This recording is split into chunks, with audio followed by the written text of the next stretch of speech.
नमस्कार दोस्तों, कैसे हो आप। आशा करते हैं माता काली शमशान काली की कृपा से आप सभी लोग बिल्कुल ठीक होंगे। जय सतगुरु श्री माली जी की जय, जय सतगुरु श्री नाथीराम वाल्मीकि की जय, जय मरी, जय मशाणी, जय शमशान काली। मैं भगत नरेश कुमार पांचाल अपने महाकाली चैनल में आप सभी भाइयों का, आप सभी बहनों का फिर से स्वागत करता हूँ। मैं भगत नरेश कुमार पांचाल महाकाली से यही प्रार्थना करूँगा कि वो आपके परिवार के ऊपर अपनी कृपा बना के रखे, आपका परिवार सदा खुश रहे, सदा आबाद रहे, सदा हंसता खेलता रहे, आपके बच्चे खूब पढ़ाई खूब तरक्की करे। ये महाकाली से मैं प्रार्थना करता हूँ। मैं भगत नरेश कुमार पांचाल एक बात और कहूँगा, अगर आपको हमारा ये चैनल, हमारी ये वीडियो अच्छी लगे तो कृपया ज़्यादा से ज़्यादा लाइक करें, ज़्यादा से ज़्यादा शेयर करें, ज़्यादा से ज़्यादा सब्सक्राइब करें और बेल का बटन ज़रूर दबाया करें। और मैं उन नए साधक और साधिकाओं से भी एक बात कहूँगा जो अभी हमारे चैनल से नए जुड़े हैं, कृपया अगर आपने हमारे चैनल को अगर अब तक लाइक और शेयर नहीं किया तो कृपया एक बार हमारे चैनल को लाइक और शेयर ज़रूर करें, ताकि आप लोगों के लिए नई जानकारी और नई नोटिफिकेशन मिलती रहे। आज मैं आप सब भाइयों को एक बात और बताऊँगा, क्योंकि मेरे पास ऐसी बहुत सी बहनों के, बहुत से भाइयों के फ़ोन आए हैं जो कहते हैं कि गुरु जी हमारा कोई गुरु नहीं है, तो क्या हम गुरु गोरखनाथ जी को अपना गुरु बना सकते हैं, भगवान शिव को अपना गुरु बनाकर कोई साधना कर सकते हैं? तो क्या यह सही होगा कि हम अगर भगवान शिव को या गुरु गोरखनाथ जी को अपना गुरु बनाएं तो हम कोई साधना कर सकते हैं या नहीं? इसके बारे में जानकारी बताओ भाइयों। मेरा कहना तो ये है, क्या आप भगवान शिव को अपना गुरु बना सकते हो? नहीं, आप भगवान शिव को अपना गुरु नहीं बना सकते। इसमें दिक्कत यह है कि भगवान शिव तो सबके गुरु हैं, पूरे जगत के गुरु हैं, परमपिता परमात्मा हैं, देव आदि देव महादेव हैं, देवों में देव महादेव हैं। ठीक है, तंत्र की उत्पत्ति भगवान शिव से ही हुई है। जब माता पार्वती ने भगवान शिव से तंत्र की जानकारी ली, तंत्र के बारे में पूछा तो भगवान शिव ने उनको इसकी सारी जानकारी दी, इसके बारे में बताया, इसका जवाब दिया। तो शिव तो गुरु के रूप ही हैं, शिव वैसे गुरु रूप ही हैं, लेकिन इसके लिए हम अब शिव को अपना गुरु नहीं बना सकते, शिव को हम गुरु नहीं मान सकते, क्योंकि हम तो शिव को अपना गुरु मानते ही हैं, संसार भी अपना गुरु ही मानता है उसको, लेकिन शक्तियाँ तो इस चीज़ को नहीं स्वीकार करेंगी। मेरे को एक बात का जवाब दो, अगर इंसान की बहुत सी तृष्णाएँ होती हैं, बहुत सी इच्छाएं होती हैं, बहुत सी अभिलाषाएं होती हैं, तो क्या सारी अभिलाषाएं आप शिव के आगे पर बता सकते हो, या शिव आपकी अभिलाषाओं को पूरा कर सकता है? या आप शिव से कोई बात कर सकते हो? अगर आपके घर में कोई दिक्कत आ जाती है साधना के दौरान में, अगर आपको कोई भी दिक्कत आ रही है, क्या शिव से आप कह सकते हो? अगर कह सकते हो या शिव आपकी सुन सकते हैं तो आप शिव को अपना गुरु बना सकते हो। शिव आपके गुरु हैं, गुरु गोरखनाथ भी आपके गुरु हैं, अगर वो आपकी सुन सके तो। क्योंकि शिव ने तो हमारे को अपना, आपने तो अपना गुरु बना लिया शिव को, क्या शिव ने आपको अपना शिष्य स्वीकार किया है? क्या शिव आपको अपना शिष्य मानते हैं? या क्या शिव जी ने आपको कान में गुरु दीक्षा दी है? या शिव ने आपको गुरु दीक्षा का ज्ञान दिया है? इसके बारे में बताओ। और हाँ, एक बात और कहूँगा, बहुत से लोगों के मेरे पास फ़ोन आते हैं कि जी हम बहुत से भक्तों के पास गए, बहुत से भक्तों के पास धक्के खाए, आधे भगत हम वैसे ही बन गए। कि क्या भाई, मेरे को एक बात का जवाब दो, वो भी लोग हैं जिनकी आधी से ज़्यादा दिन की कोर्ट कचहरी के चक्कर काट के गुजर जाते हैं केसों में, जो केसों में धक्के खाते रहते हैं, कोर्ट कचहरी के चक्कर काटते रहते हैं, आज ये केस कल वो केस। तो क्या ऐसे कोर्ट कचहरी के चक्कर काट के क्या वकील बन जाएंगे? उसको वकील कह दोगे आप ऐसे? वो कैसे वकील बन जाएंगे बिना डिग्री के? जब उनके पास डिग्री नहीं होगी तो वकील कैसे बन गए? अरे ऐसे ऐसे भी लोग हैं जिनकी आधी ज़िंदगी डॉक्टरों के पास जा के कट गई, जिन्हें आधे से ज़्यादा ज़िंदगी डॉक्टरों के पास जा के गुजार दी। कभी उनके घर में कोई बीमार, कभी कोई बीमार, कभी खुद बीमार, कभी कोई बीमारी, कभी कोई बीमारी, कभी किसी चीज़ की दवाई, कभी किसी चीज़ की दवाई। तो क्या डॉक्टरों के पास चक्कर काटने से वो डॉक्टर बन गए? बिना डिग्री के डॉक्टर कैसे बन जाएंगे? बिना डिग्री के वकील कैसे बन जाएंगे? पहले इस बात का जवाब दो। तो वही बात है भाई, आपको गुरु तो बाहर का ही बनाना पड़ेगा। जब तक आपका कोई बाहर का गुरु नहीं होगा तो आपको जब तक गुरु मंत्र, रक्षा मंत्र, आसन जाप, शरीर किलन मंत्र और गुरु आपके सिर के ऊपर हाथ रख के गुरु संपूर्ण गुरु दीक्षा नहीं देगा तो आप गुरु कैसे माना जाएगा? हाँ, भगवान शिव को मैं ये नहीं कहता कि भगवान शिव तो है ही आदि देव महादेव हैं, वो तो देवों में देव महादेव हैं, लेकिन ये बताओ जब तक खुद भगवान शिव आपको अपना शिष्य स्वीकार नहीं करोगे तो आप उनको अपना गुरु कैसे मान लोगे? भगवान शिव ने तो आपको अपना शिष्य स्वीकार नहीं किया। तो इसमें शक्तियाँ, इसमें आपका वो करेगी, शक्तियाँ तो इस चीज़ को मानती ही नहीं। आपका इष्ट, आपका देवता, आपका गुरु कैसे हो सकता है? कुछ लोग कहते हैं जी हमने काली को गुरु बना लिया, कोई लोग कहते हैं जी मैदान वाले को गुरु बना लिया, कोई कहता हमने सबल सिंह बाबरी को गुरु बना लिया। तो ऐसे कैसे गुरु बना लिया भाई? ऐसे कैसे गुरु बन सकता है वो? और कुछ ऐसे भी लोग हैं जो अपने बिना गुरु बनाए ही, बिना गुरु की इसके ही हैं, किताबों में से, यूट्यूब में से मंत्र उठा के करने लग जाते हैं। थोड़ा सा मंत्र यहाँ से ले लिया, थोड़ा सा तंत्र वहाँ से ले लिया, कुछ किताबों में से ज्ञान ले लिया और अपना बन गए तांत्रिक। ऐसे तांत्रिक नहीं बनेंगे, भी बिना गुरु के कोई तांत्रिक नहीं बन सकता। गुरु होना बहुत ज़रूरी है। कोई यूट्यूब में से उठा लेता है, कोई कहीं से उठा लेता है, ऐसे खोज खोज करके अपना इधर उधर से मंत्र उठाए और अपना गुरु बन गए। गुरु बन के बैठ के, गुरु की जरूरत ही नहीं है। हमने तो किसको गुरु बना रखा है जी? शिव को। हमने तो किसको गुरु बना रखा है? गुरु गोरखनाथ जी को। अरे भाई ऐसे कैसे गुरु हो जाएगा? इस बात का जवाब दो। आपको कोई गुरु मंत्र नहीं दिया, कोई कुछ नहीं दिया, तो ऐसे है भाई। मैं तो एक बात कहूँगा, जो लोग अपनी मर्जी से, अपनी इच्छा से ही गुरु मंत्र बना लेते हैं, अपने मनगढ़ंत पानी बना लेते हैं, या इधर उधर से मंत्र उठा के कार्य कर लेते हैं, जो बिना गुरु के कार्य करने लग जाते हैं, उनके घर में दिक्कतें भी होने लग जाती हैं। उनके घर में बहुत दिक्कतें आने लग जाती हैं और उनके घर में लड़ाई झगड़े होने, छोटी छोटी बातों पे लड़ाई झगड़ा होना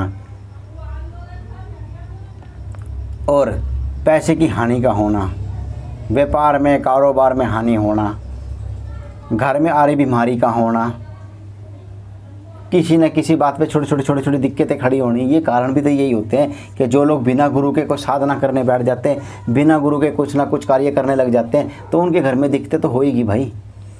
हाँ, ऐसे भी बहुत से मैंने लोग देखे हैं जो बिना गुरु के सफल हो जाते हैं, बिना गुरु के साधना कर लेते हैं, मानता हूँ कर लेते हैं, लेकिन उनके कर्म तेज होते हैं, उनकी लकी और किस्मत होती है बहुत, वो कर लेते हैं। लेकिन जब ग्रह की दोष की उल्टी चाल चलती है, जब ग्रह दोष उल्टा चलता है, जब ग्रह दिशा उल्टी चलती है, तब उनको भी कुछ ना कुछ हर्जाना भुगतना पड़ता है।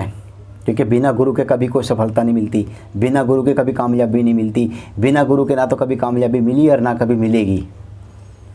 अगर बिना गुरु के अगर आप गुरु तांत्रिक बन गए तो आज भारत का हर आदमी तांत्रिक होगा। हर गांव में, हर शहर में तांत्रिक मिलेगा आपको। हर बहन, हर भाई तांत्रिक होगा अगर बिना गुरु के तांत्रिक बन गए तो। क्योंकि ठीक है जी, कुछ तांत्रिक लोग ऐसे हैं जो जानते हैं, नहीं बताते और उसको ठग लेते हैं, लूट लिए जाते हैं, तो वो बेचारे फिर शिव को गुरु बना लेते हैं। गुरु गोरखनाथ को गुरु बना के कोई ना कोई मंत्र उठा लिया, थोड़ा सा इधर से उठा लिया, थोड़ा सा वहाँ से उठा लिया, करने लग जाते हैं, लेकिन उसका लाभ तो नहीं मिलता। लाभ उनको मिलता है जिनकी किस्मत तेज होती है, जिनके कर्म तेज होते हैं, जिनका भाग्य साथ देता है। हर आदमी को तो साथ नहीं मिलता भाई, हर आदमी के भाग्य तेज नहीं होते, हर आदमी की किस्मत तेज नहीं होती, हर आदमी का लक साथ नहीं देता, लक भी किसी किसी का साथ देता है। तो इसलिए भाई तंत्र लाइन के अंदर अगर आपको आगे बढ़ना है तो गुरु होना बहुत ज़रूरी है। आप भोलेनाथ को गुरु बनाकर साधना नहीं कर सकते, भगवान शिव को गुरु बना के साधना कैसे कर लोगे?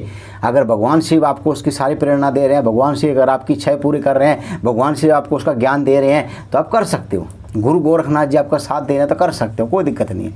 लेकिन ऐसे नहीं कर सकते भाई। और साधना क्षेत्र में तो गुरु पूजनीय ही माना गया है। आपके दाद गुरु हो गए, गुरु हो गया, गुरु तो पूजनीय माना गया है भाई। बिना गुरु के तो कामयाबी कभी भी नहीं मिलती, कभी भी। जो लोग बिना गुरु के आगे बढ़ने की कोशिश करते हैं उनका तो बस विनाश होना शुरू हो जाता है। जो लोग गुरु की आज्ञा पालन नहीं करते, जो लोग गुरु को गाली देते हैं, जो लोग गुरु की पीठ पीछे चुगली करते हैं, जो लोग गुरु को भला बुरा बोलते हैं, वो कभी बढ़ोतरी नहीं करते। और जिनका कभी भी एक गुरु के ऊपर मन नहीं ठुकता, कभी आज इस गुरु के पास, कभी आज उस गुरु के पास, कभी आज इसके पास, कभी आज उसके पास, ऐसे धक्के खाते रहते हैं, वो कभी आगे नहीं बढ़ते, कभी कामयाब नहीं होते, उनको कभी कामयाबी नहीं मिलती। मैं तो ये कहूँगा बस। और हाँ, एक बात और कहूँगा, जैसे बेटे की पहचान उसके बाप से होती है समाज के अंदर, उसके बेटे को बाप से ही जाना जाता है कि उसका बेटा है, फलाने का बेटा है, ढिकड़े का बेटा, ऐसे बोलते हैं ना। तो ऐसे ही गुरु से ही शिष्य की पहचान होती है कि ये फलाने का चेला है, ढिकड़े का चेला है, ये उसका गुरु का ये नाम है, उसके गुरु का वो नाम है। तो ऐसे भाई शिष्य की पहचान भी उसके गुरु से ही होती है। गुरु से ही चेला जाना जाता है। जैसे बेटा बाप से जाना जाता है ना, ऐसे ही चेला गुरु के द्वारा ही जाना जाता है। गुरु से पहचान होती है। तो आप कैसे कह दोगे किसी के आगे भी मेरा गुरु तो भोलेनाथ है, मेरा गुरु तो गोरखनाथ है, मैंने तो उससे दीक्षा ली है। लोग, समाज, ये दुनिया कैसे मान लेगी कि आपका शिव गुरु है या गुरु गोरखनाथ आपका गुरु है? मान लेगा समाज? कभी नहीं मानेगा। आप मान लो तंत्र क्षेत्र में आगे चल रहे हो, गद्दी लगा रहे हो, भगताई कर रहे हो, तो कोई पूछ लेता हाँ जी आपका गुरु कौन है, कहाँ से आपने दीक्षा ली थी, क्या नाम आपके गुरु जी का? तो क्या जवाब दोगे? मेरा गोरा शिव है या गुरु गोरखनाथ है? ऐसे नहीं, कोई नहीं मानेगा, किसी को यकीन ही नहीं होगा। वो कहेंगे इसके पास अधूरा ज्ञान है।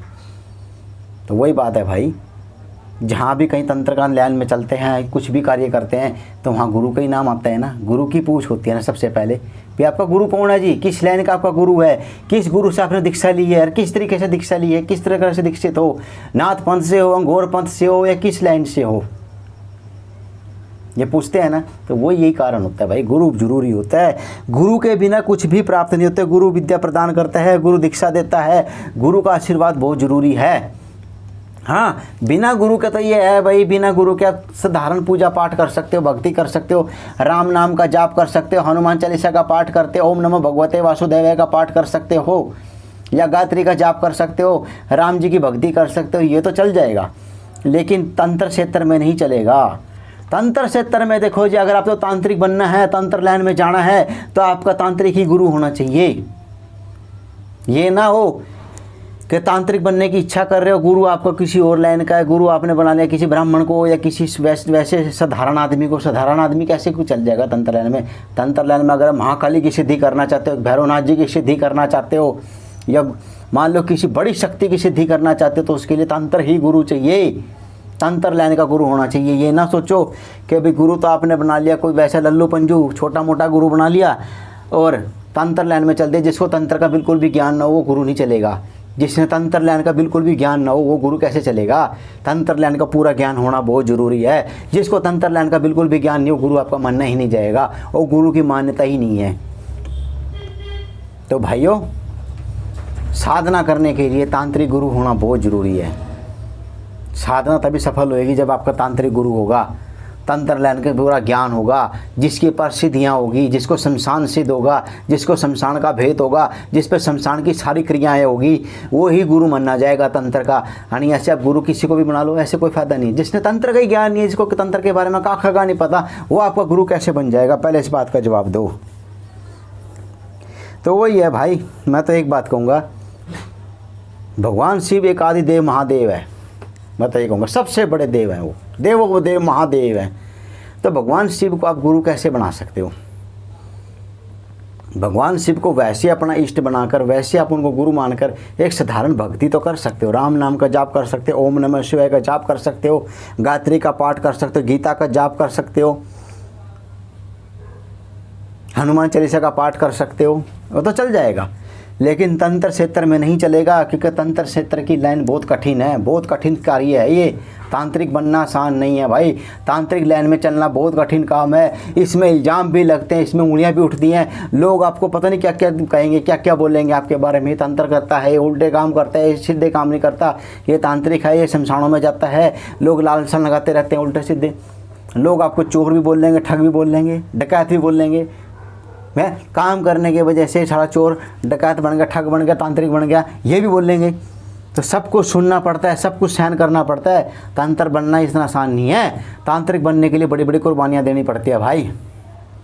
तो मैं तो एक बात कहूँगा, गुरु बनाओ, सोच समझ कर बनाओ, किसी काबिल बंदे को बनाओ जिसको तंत्र का पूरा ज्ञान हो, जिसको तंत्र की पूरी इच्छा हो। और कभी भी तांत्रिक एक दिन में नहीं बनता, एक दिन में कोई सिद्धि नहीं मिलती, एक दिन में कभी भी सिद्धियों का ज्ञान नहीं होता। मैं तो ये कहूँगा बहुत बहुत मेहनत करनी पड़ती है, दिल जान से मेहनत करनी पड़ती है। हमने भी बड़े धक्के खाए, हमने भी गुरुओं के पास धक्के जा जा के खाए। तो वही बात है भाई, अगर आपके घर में कोई टेंशन है, किसी प्रकार की परेशानी है, तो भगवान शिव से कैसे बात करोगे? अपने घर की टेंशन, अपने घर की परेशानी कैसे उससे शेयर करोगे? मेरे को ये बताओ। पहले आप कर सकते हो? जब भगवान शिव ने आपको अपना शिष्य नहीं माना, अपना शिष्य स्वीकार ही नहीं किया, तो कैसे कह दोगे तुम? ये बताओ। तो वही बात है भाई, जीते जागते बंदे को गुरु बनाओ, किसी जीवित व्यक्ति को गुरु बनाओ। जीवित व्यक्ति आपका गुरु हो सकता है, जो आपको गुरु मंत्र दे, रक्षा मंत्र दे, आसन जाप दे, आपके सिर के ऊपर हाथ रखे और आपके सुख दुख का साथी हो, उसको आप गुरु बना सकते हो। ठीक है, मैं तो यही बात कह सकता हूँ। आगे आप लोगों की मर्जी है, जो मर्जी कहो, मैं नहीं गलत कह सकता इसके बारे में, मैं किसी को भी गलत नहीं कहता, मैं किसी अंगूरी को नहीं गलत कहता, मैं किसी तांत्रिक को नहीं गलत कहता। मैं तो ये कहता हूँ कभी किसी से भी कभी भी पैसे ना ठगो, किसी से झूठ ना बोलो, किसी से धोखा ना करो, किसी के साथ नाजायज़ ना करो, जो जायज़ है वो करो बस। मैं तो ये कहूँगा बस, कभी किसी का दिल ना दिखाओ, अपने माता पिता की सेवा करो। सबसे पहला गुरु तो माता पिता ही है भाई, संसार का गुरु तो बाद में बनेगा। जिसने आपको पैदा करा, जिसने आपको चलना सिखाया, जिसने आपको बोलना सिखाया, जिसने आपको काम करने का तरीका बताया, जिसने आपको पढ़ाई करवाई, वही तो गुरु माने गए। सबसे पहले तो माँ और बाप, माँ बाप से बढ़ के कोई गुरु नहीं है संसार में। जिसने माँ बाप का अनादर कर दिया, उन्हें भगवान का अनादर कर दिया। अरे माँ बाप भी तो भगवान ही हैं। लोग धक्के खाते फिरते रहते हैं तीर्थों पे, कोई इधर जा रहा है, कोई उधर जा रहा है, कोई उधर। ऐसे धक्के खाने से कुछ नहीं मिलेगा। माँ बाप की सेवा करो, माता पिता के पैरों में जन्नत है, स्वर्ग है, वहीं सब कुछ मिलेगा आपको। मैं तो एक बात कहूँगा बस, तो और मेरे को इससे ज़्यादा कुछ नहीं कहना। अगर आपको मेरी ये वीडियो, मेरा ये चैनल अच्छा लगे तो कृपया ज़्यादा से ज़्यादा लाइक करें, ज़्यादा से ज़्यादा शेयर करें, ज़्यादा से ज़्यादा सब्सक्राइब करें और बेल का बटन जरूर दबाएं। और हाँ, अगर मेरे किसी भाई को, मेरी किसी बहन को अगर मेरे साथ वैष्णो देवी यात्रा पर चलना है तो कृपया जल्द से जल्द अपनी सीट नंबर बुक करवाएँ और 2100 रुपये एंट्री करवा दें। 2100 रुपये का रिचार्ज रखा हुआ है। आने जाने का खर्चा मेरी तरफ से, खाने का खर्चा मेरी तरफ से, धर्मशाला का खर्चा सब मेरी तरफ से। आपको सिर्फ बैठ के जाना, बैठ के आना। 4 जनवरी 2021 को जाएगी गाड़ी करनाल से, ये याद रखना। अगर मेरे किसी शिष्य को या मेरे किसी भाई को मेरे साथ वैष्णो देवी की यात्रा पर चलना है तो अपना आधार कार्ड नंबर लेके आएँ और 2100 रुपये की एंट्री करवाए। आपको बस का सीट नंबर दिया जाएगा। ठीक है दोस्तों, आप अपना सीट नंबर ले और अपना बस में बैठ के जाए, बैठ कर आए। आपको कोई टेंशन नहीं, कोई दिक्कत नहीं। रास्ते में चाय पानी रोटी का सब खर्चा मेरी तरफ से। सिर्फ आपको 2100 रुपये की एंट्री करवानी है। 2100 रुपये, मात्र 2100 रुपये जमा करवाने हैं आपको। आए और जल्द से जल्द अपना मौके का फ़ायदा उठाएं। बस मैं तो ये कहूँगा, आगे आप लोगों की मर्जी है। फिर मिलेंगे एक नई जानकारी के साथ और एक नई वीडियो के साथ।